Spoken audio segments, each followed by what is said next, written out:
guess what? I want to share an idea. I want you to think about this for a minute.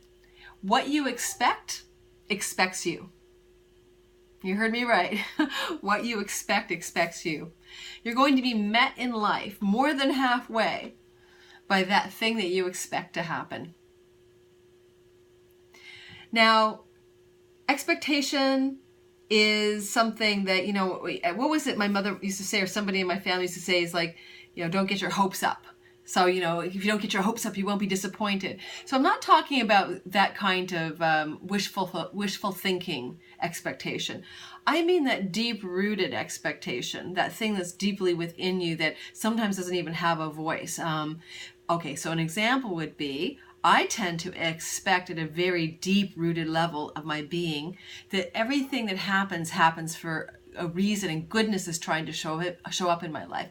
So if I expect that goodness is trying to show up in my life, then goodness is expecting me, like a house guest. If I expect that, things are going to go wrong, and deep down I feel there's some fundamental flaw with reality that, things are going to go badly, then things going badly is waiting to greet me at the door. So I'm bringing this up because this is the day after the US election, and a lot of people expected Hillary Clinton to win. But I think deeper than an expectation based on polls that Hillary would win was a deep-seated expectation in the American psyche that chaos was afoot.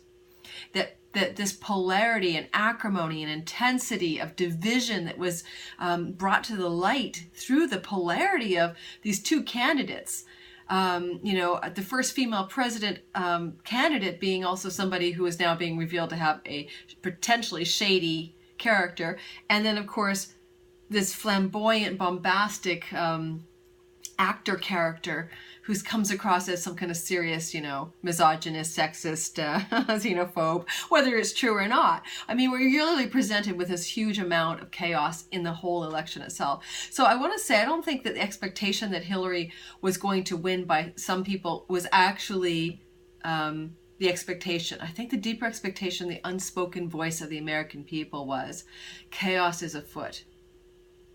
And chaos, it was what was met. Like the expectation was for chaos, and chaos met the US population in their election results, which are topsy-turvy and chaotic. And chaos brings good things, which is a whole other topic. So today, I kind of woke up on the other side of the election too, going, I saw this coming intuitively, and I feel for a lot of my sisters in the US, my female friends who are grieving the loss of this chance for a woman to rise to the leadership of the United States. Just didn't happen this time around. And I was kind of a little bit bummed out, a little bit shell-shocked like the rest of you, even though I live in Canada. And today I went to my mailbox, my post office business box, and somebody had sent me a gift. And it was funny, just as I was leaving to go out, I was going to lunch with a friend of mine, and I thought I should put on a bracelet. And I often don't wear bracelets, and I didn't. I ran out the door without putting one on, but I thought, how strange I should think to wear a bracelet. Well, after my lunch, I went to my business mailbox, which is right across the street from the restaurant that I was at, and lo and behold, this gift was waiting for me today. It may have been there 2 or 3 days ago, but today was the day I went to pick up my mail. And it's an embossed mantra bracelet made of stainless steel, and you probably can't read it from here, so I'll read it to you. And what it says is, expect miracles. So I'm going to take that to heart, because I'm going to deeply expect miracles for the American people, deeply expect miracles in my own life, deeply expect the miraculous to meet me as a guest in the door of the House of Miracles. So consider your deepest unvoiced expectation. Ask yourself what it is.